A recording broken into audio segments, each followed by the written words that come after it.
Hey eBayers, it's Suzanne. Thanks for coming back for another video. And today I want to talk to the moms and maybe some of the grandmoms out there that have the kids and are trying to do an eBay business. I see a lot of questions on Facebook and YouTube about how to balance everything, how do you do it, what are the tricks and tips and that kind of thing.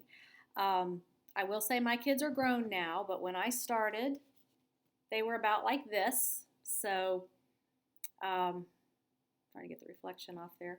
Um, 2.5 years apart, all over the place. It was not easy.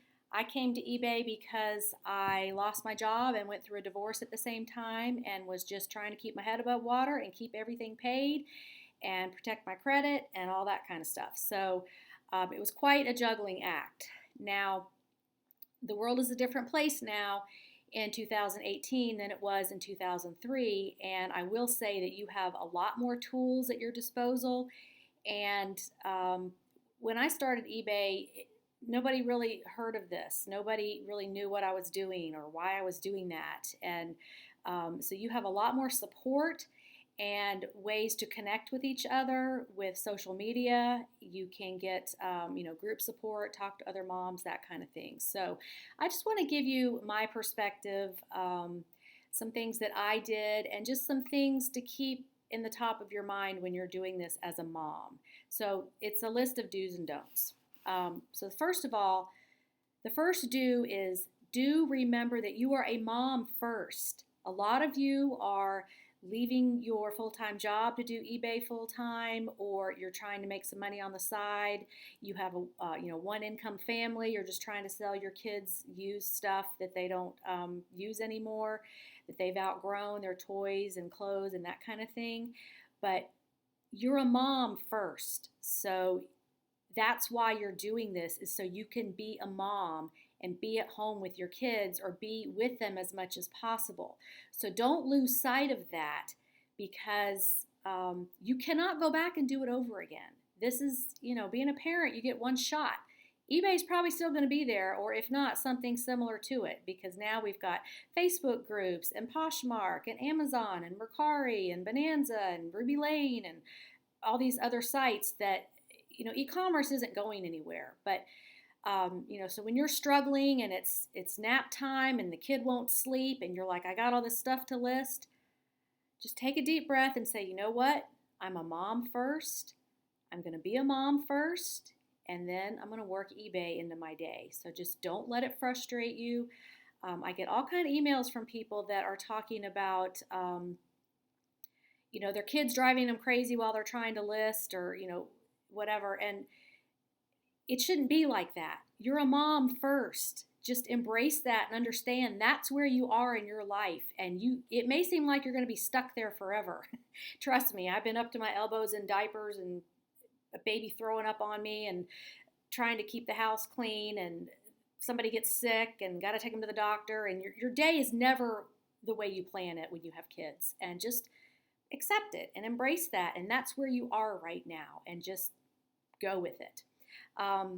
So the next do is try to get free help, meaning can your spouse watch the kids for a few hours a week while you work on your eBay?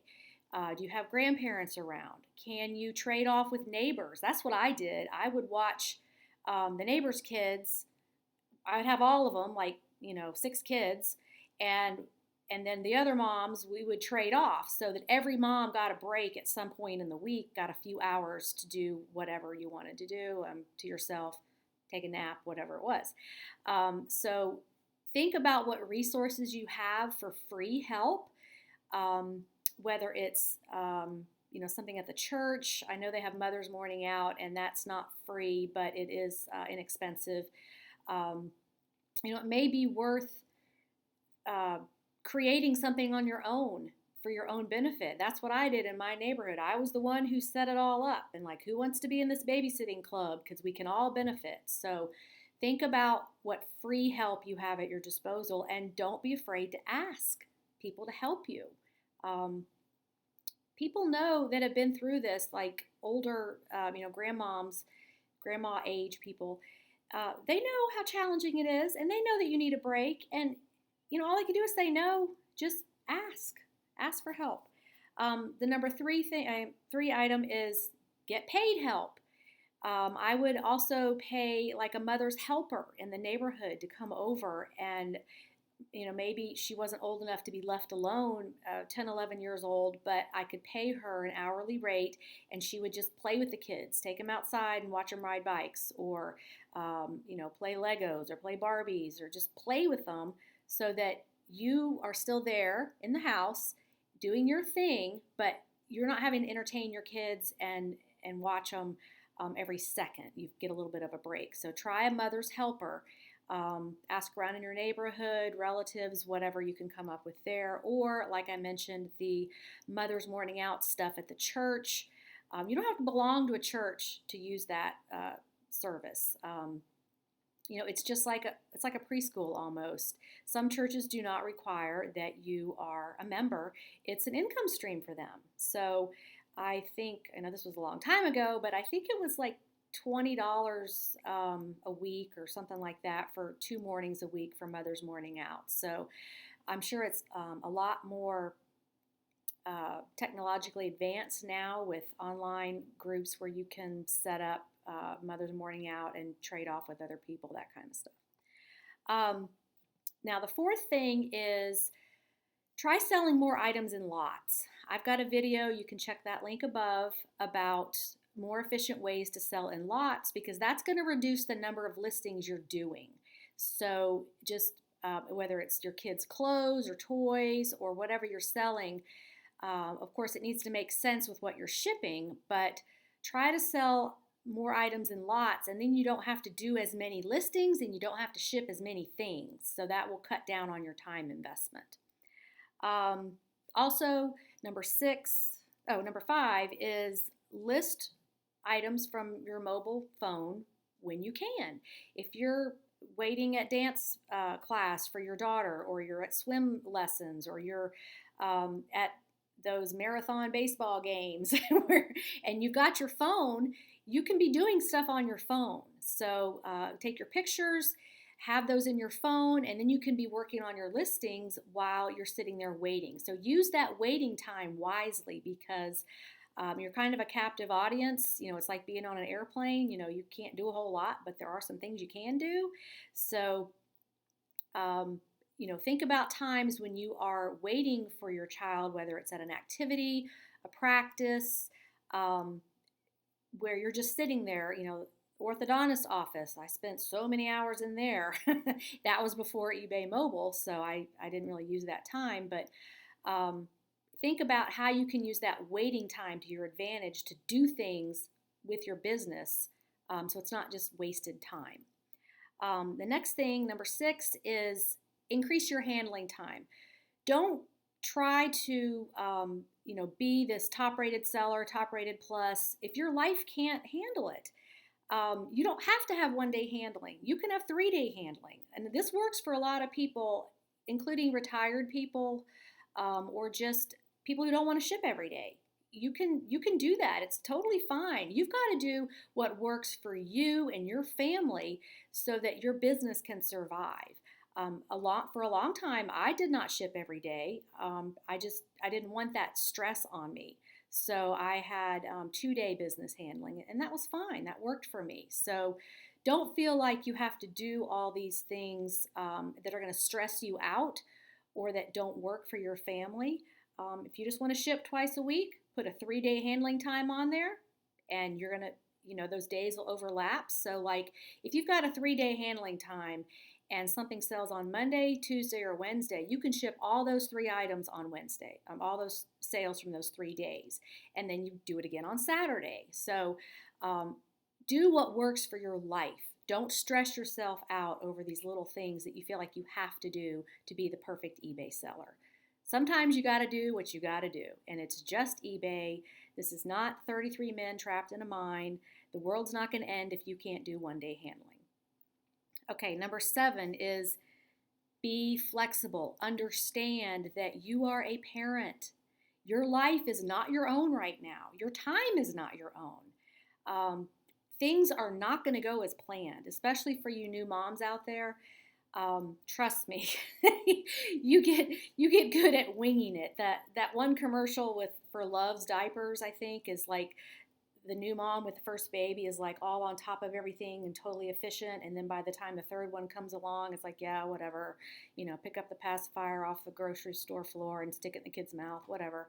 um, you kind of mellow out as you go along. So just understand your day is not going to be your own. You're going to fit eBay in when you can, and your top priority is being a mom. Don't let eBay rob you of that, because you will regret it when they're in middle school and they don't want to talk to you anymore, because it's not cool to talk to your mom when you're in middle school. Forget that.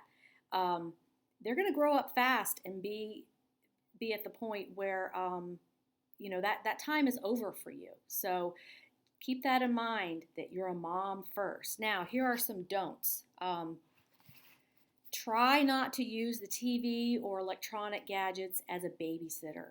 I see this a lot with, just plopping the kid in front of the TV and they're watching stuff for 3 hours while the parent is over there doing eBay. That's just not a great solution. That's not why you're with your child.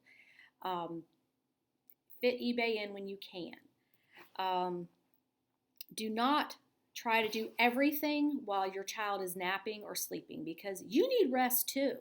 Sometimes you get them down for a nap, like finally. I had one kid that would not take a nap, and then the other one would like fall asleep anywhere. It was great. But so because you get them down for a nap, you know what? You need some time. You might need to just sit down and, have your favorite beverage and just put your feet up and watch something on Netflix for an hour and just chill out, because you know what? They're going to be awake and they're going to be demanding again. So don't feel like you have to do everything when they're sleeping, because you need rest too, and you need a break from being a mom. So be careful how much you cram into every day, because it will catch up with you. I talked about one-day handling. Don't offer one-day handling if it's too stressful for you. It's okay. It's not, the world's not going to end if you can't do one-day handling. It's not that big of a deal. And just remember that they're only little once. You don't get to go back and do it over again. So treasure that time as so precious, and it goes by so fast. And I know if you're up to your eyeballs in diapers right now, you're thinking, oh God, this is never going to end. But it does. It goes by really fast. So make sure that your priorities are in the right place. Now, a note on garage sales and thrifting with your little ones. That's a tough one, because I see you guys are struggling with, how do I keep them entertained while I'm thrifting? Well, sometimes you just can't.